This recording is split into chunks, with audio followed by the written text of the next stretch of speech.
Hey everyone, Dan here with another video, and today we're going to be talking about the most recent event in My Hero Academia Vigilantes. And to do that, I'm going to have to give a bit of an explanation about a character you might not know about, Makoto Tsukauchi. This video is going to contain spoilers for the Vigilantes manga, so if you're not caught up, go ahead and watch some of my videos or check out the manga over at viz.com. Also, to those who have asked me, Vigilantes is a bi-weekly manga and they release the chapter the same day I think it comes out in Japan, but usually it comes out like 3 p.m. Eastern time. But it's time to grab a drink and step inside, and don't forget to hit the notification bell and subscribe. Hey, that kinda rhymed. Ugh, just open the doors. Okay, 3, 2, 1, let's go.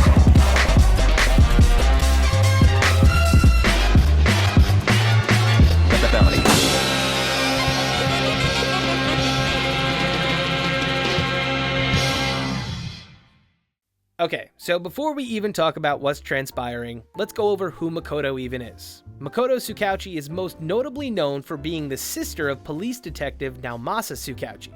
Makoto enters somewhat early in the story, as she has an interest in the Naruhata Vigilantes. So while in college, she decides to do a paper, or a thesis rather, on these mysterious characters known as Popstep, Knuckle Duster, and the Crawler. Though to do that, she kinda has to conduct a bit of an investigation to garner suspects. She meets Koichi by coincidence at their college while he's studying for his heroic sociology class. She notices him as the guy that's had trouble in class, and the guy with a pretty shitty reputation throughout the school. She agrees to help him study, and in return, he would help her with the study of the Vigilantes of Naruhata. See, the thing is, Makoto already has like a kind of like secret intuition that Koichi is already one of the Vigilantes, so this is more or less an attempt to get him to reveal his true colors. So they do that. They go around the general population of Naruhata, and they ask their opinion of the Vigilantes. What they're trying to do is pretty much see if the public opinion is in their favor, when suddenly, someone steals Makoto's laptop. Koichi quickly changes into his hero outfit and then gets kicked in the face by the so-called soccer villain. But afterwards, they retrieve the laptop back, and right as they part ways, she asks one final question of Koichi. But this time, she activates her quirk, Polygraph.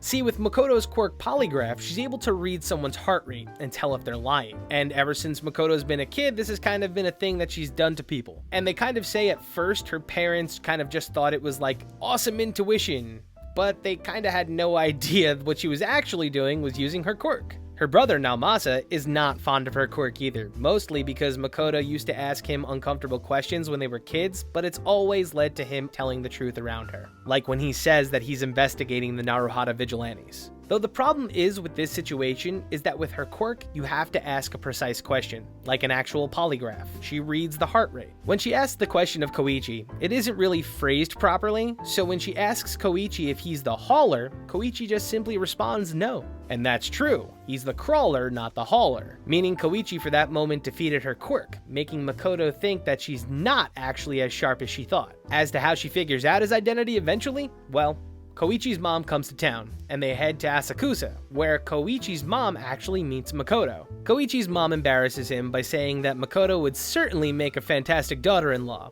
but simultaneously a mishap is brewing. The villain, Queen Hachisuka, wants to instill some chaos, and to do so, she infects a cat with the quirk-enhancing drug Trigger. The cat then possesses a bus that Makoto happens to be on and begins to run wild. Springing to action is Koichi. He grabs an All Might sweater off the rack, revealing to his mother that he is one of the Vigilantes, and speeds off to save Makoto. As he reaches the bus, Makoto is clearly able to see that the person that is her savior is Koichi, and she kind of has a hesitation moment where she says, "The Crawler, Koichi!" But this kind of proves that her instinct about him being the Crawler is correct, when suddenly the bus begins to plummet. The turbo hero Ingenium then tells Koichi that he needs to leap from the bus, and Koichi does that, but the thing is, he doesn't leap far enough. Right then and there though, Koichi's quirk evolves, allowing him to jump while in the air with nothing as a foothold. Koichi's mom looks on from below and reminisces actually that Koichi used to be able to float in the air and that she used to slap him to make sure that he wouldn't float away. This moment furthered the development of their relationship, as Koichi didn't have to hide his secret from Makoto anymore. Though before their flirting can blossom into something more, someone does step in the way of Koichi's game.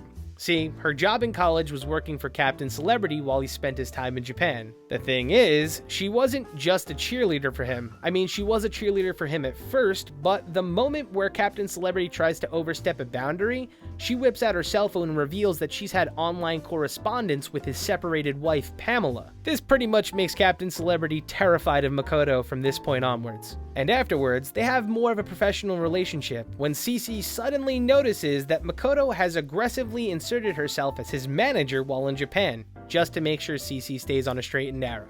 This initially kind of upsets Koichi to an extent, as he was trying to spit some game. And after the arc ends with Captain Celebrity, Makoto decides to leave Japan and follow Captain Celebrity to America. From there, she garners a significant amount of fame overseas and in Japan. And she's being noticed as the person that was able to wrangle in America's top playboy. Though when she reaches a certain apex of fame, she returns to Japan and surprises Koichi at his loft. She arrives and talks to Koichi about his life since they last spoke. And at this point in the manga, they have tried to kind of imply that since they began, about 3 to 4 years have elapsed, meaning that they have both graduated from college and begun looking into their futures. Makoto then catches Koichi off guard by announcing that she has feelings for him and would actually like to be in a relationship with him. Koichi, on the other hand, is completely caught off guard. He isn't really a playboy and he's considered rather ordinary. He even tries to play that card on Makoto, but at the same time, Makoto just kind of replies by saying that she's living this extravagant lifestyle, and that's good and all, but something is missing, and the ordinary is kind of what makes Koichi special. His willingness to be a face in the crowd helps her understand the gravity of life, though in order for them to begin their relationship, she wants one thing. Koichi has to get the situation sorted with Popstep. Now, if I'm correct and this vague time skip has actually occurred, Popstep is no longer 16-ish, now she's like 20, while Koichi is like 23 after being 19, so it really isn't as creepy anymore. Makoto asks Koichi to sort out the tension that is Popstep and the crawler, but at this point, Koichi is kind of oblivious to Pop even having a crush on him. But Makoto is a super intuitive person and off the bat kinda knows that Pop wants to be with Koichi. Pop runs home and reminisces about her time as Popstep. If it weren't for Makoto kind of like coordinating Captain Celebrity to show up at Narufest, Popstep wouldn't be as big as she is now. And thinking back, her time as an idol might be coming to an end, as the people in her crew are even beginning to yearn for more. And they feel like they're stuck in an everlasting loop after hosting the recent Narufest, the festival for the town of Naruhata. And I mean, you can't really blame them either. But at the same time, this is kind of causing a bit of an identity crisis in Pop. So many things are changing at once. So what Makoto technically did was take one for the team here. Makoto knows that she's gonna lose Koichi to Popstep. That's kind of a given. Pop is a bit of the Hinata from Naruto in this situation, where the relationship will probably pop up out of nowhere, but Makoto can at least do her best to finally make them both realize that they're made for each other. I mean, I don't know about you guys, but this is a pretty noble thing of Makoto. She could easily be Mrs. Steal Your Mans right here, but she's acknowledging a fellow friend's feelings. And what she does is, she helps Popstep realize that she can't just sit in her feelings. And for all we know, in the next chapter, Popstep might finally confess both of her secrets. One of her secrets being the fact that Popstep still hasn't revealed that Koichi is the person that saved her life when they were children. And the biggest thing about this situation for Popstep is that you want someone to know how you feel. And if you're in love, don't let it fall by the wayside. Because in this case, Koichi's dumbass will be completely oblivious, and in life, if you wait for people to make the first move, you might miss out on life altogether. Take the risk, you know? Personally, I'm not one for shipping, but in this situation, I kinda want Koichi to find out that when he doubted himself about ever becoming a hero, he's always been one. But that's gonna do it for today's video, everybody. I really hope you enjoyed watching, and I have one question for you guys today. Are you Team Pop, or are you Team Makoto?